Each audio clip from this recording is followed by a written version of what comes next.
जय हिंद बच्चों। जैसे कि आप लोग को हर वीडियो में मैं बताती हूँ इम्पोर्टेंट क्वेश्चन जो आप लोग का पेपर होने वाला है कब 13 दिसंबर 2025 को नवोदय विद्यालय का, उसमें आप लोग का पेपर होने उसका इम्पोर्टेंट क्वेश्चन बताती हूँ। मैं भी आज लेकर आई हूँ। आज भी कितना 9 क्वेश्चन है, 9 क्वेश्चन है इम्पोर्टेंट क्वेश्चन आपके एग्जाम में जरूर पूछे जाएंगे। और किस चैप्टर से है? गुणज और गुणनखंड से। तो चलिए बहुत अच्छी तरीके से करते हैं, इजली तरीके से ट्रिक के साथ बताएंगे तो देखते जाइएगा। सबसे पहले पहला क्वेश्चन देखिए क्या दिया है कि 360 का अभाज्य गुणनखंड। क्या दिया है? 360 का हमें क्या बताना है? अभाज्य गुणनखंड। तो 360 का अभाज्य गुणनखंड निकालना है तो सबसे पहले क्या करेंगे हम लोग? अभाज्य गुणनखंड निकाल लेते हैं। तो क्या करते हैं? अभाज्य गुणनखंड निकालते हैं तो चलिए सबसे पहले 2 से काटते हैं। 0 लास्ट में सबसे पहले छोटी संख्या से काटते हैं। तो 2 से काटेंगे तो 2 करने 2, 2 अट्ठे 16 और 0। फिर 2 से काटेंगे तो कितनी बार में जाएगा? 90। फिर 2 से काटेंगे तो 45।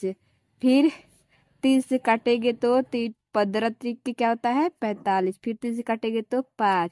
फिर कितनी बार में जाएगा?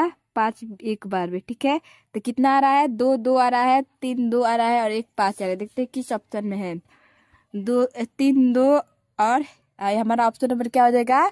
बी हो जाएगा। क्या हो जाएगा?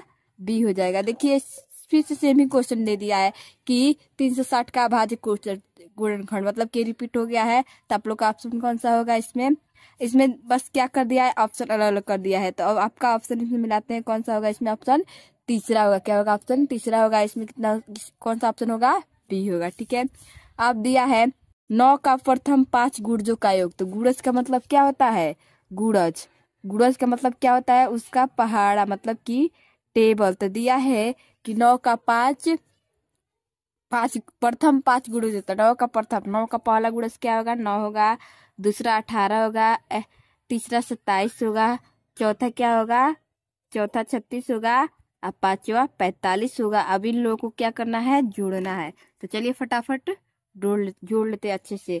9 9 8 17, 9 8 17 होगा नहीं, 9 8 हाँ 17, 9 8 9 8 17, 17 और 17 और 7 24, 24 6 30, 30 5 25 के 5। ठीक है, 25 के 5 3 3 6 6 4 10 10 2 12, 125। हमारा राइट आंसर कितना हो जाएगा? 125। कितना हो जाएगा? 125। आप लोग ऐसे भी याद कर लीजिए अब कि 9 का जो 5 गुणज का योग कितना होता है? 125 होता है। ठीक है, अब दिया है 7 के प्रथम 7 गुणजों का योग। तब क्या करोगे आप लोग? 7 का टेबल लिखोगे, 7 बार लिख लेते हैं। 7 होगा, 14 होगा, 21 होगा, 28 होगा, 35 होगा, 42 होगा और 49 होगा। ठीक है, अब इसको क्या करना है? ऐड कर लेते हैं। तो चलिए फटाफट ऐड कर लेते हैं।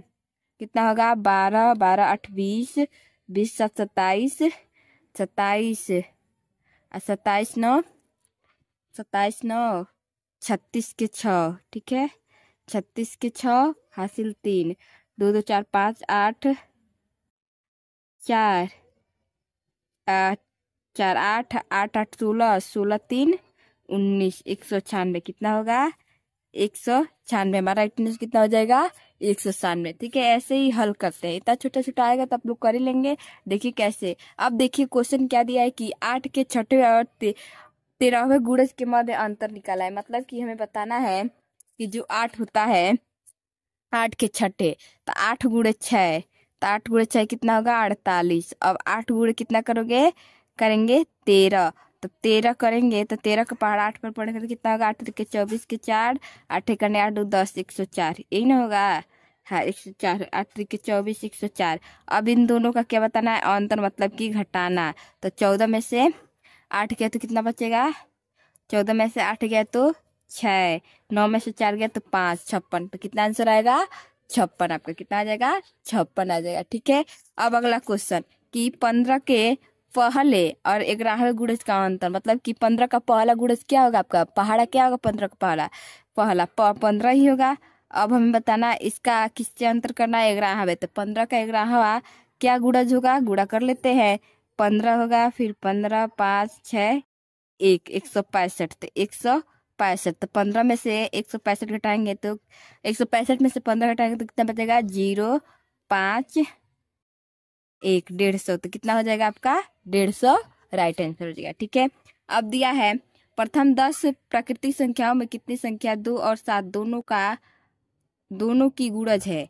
प्रथम 100 प्राकृतिक संख्याओं में कितनी संख्या 2 और 7 दोनों की गुणज है। हमें बताना है कि प्रथम जो 100 प्राकृतिक संख्या होती हैं उनमें कितनी संख्या जो है क्या है 2 और 7 का गुणज है, मतलब कि 2 और 7 का पहाड़ा है। तो कितनी संख्या है 2 का पहाड़ा क्या होता है 2 और 7 दोनों का, तो 2 का टेबल क्या होता है 4 होता है आपका। इसका निकाल के बताते हैं अच्छे से। ठीक है, तो देखिए आपका 2 का टेबल में देखते हैं कि क्या क्या आता है, कि जो 2 का भी टेबल में आया और 7 के भी टेबल में आए, गुणज का मतलब क्या होता है पहाड़ा।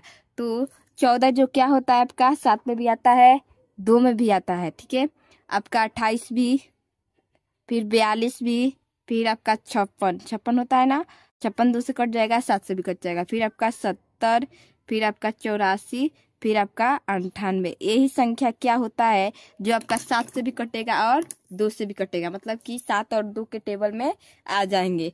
तो कितनी है 1 2 3 4 5 6 7, कितनी है 7, तो कितनी संख्या है 7 है। ठीक है, अब दिया है सबसे छोटी भाज्य संख्या। तो आप लोग को रट्टा मारे होंगे कि भाज्य संख्या किसे कहते हैं, बताइए किसे कहते हैं।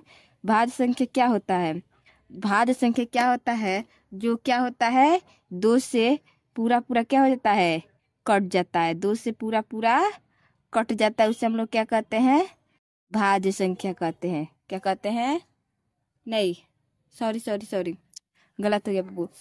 वह संख्या जो क्या हो किसी अन्य संख्या से कट जाता हो पूरा पूरा, किसी 2 से कटेगा तो सम संख्या हो जाएगा। वह संख्या जो क्या हो किसी अन्य संख्या से क्या हो पूरा पूरा कट जाए। जैसे कि मान लीजिए 9 है तो क्या होगा 9 से भी कटेगा, फिर 3 से भी कटेगा। 8 है तो आपका 2 से भी कटेगा और 4 से भी कटेगा और क्या कटेगा 8 से भी कटेगा ना। तो क्या होगा भाज्य संख्या। हमें बताना है क्या कि सबसे छोटा, तो सबसे छोटा क्या होगा आपका 2 होगा। क्या होगा 2 होगा। ठीक है, अब दिया है 10 के कुल गुणनखंडों की संख्या कितनी है। अब 10 का गुणनखंड की संख्या में बताना है, तो 10 का गुणनखंड कितना होगा आपका। मैं एक ट्रिक बताई थी आपको कभी कि जितना इसका ट्रिक देखिए, अगर इसका एलसीएम भी पूछेगा तो ट्रिक देखिए। अगर मुझे इसका एलसीएम पूछता तो मैं क्या करती, एक 0 है तो क्या लिखती 1 2 और 1 5। ठीक है, तो ये आपका एथी हो गया। फिर आपका इसका क्या बताना है गुणनखंड, तो 1 से भी कटेगा 2 से भी कटेगा 5 से भी कटेगा और 10 से भी कटेगा, और इसकी संख्या से नहीं कटेगा नहीं। तो कितनी है 4 है, कितनी है 4 है, कितनी है 4 है। तो हमारा राइट आंसर क्या हो जाएगा 4 हो जाएगा।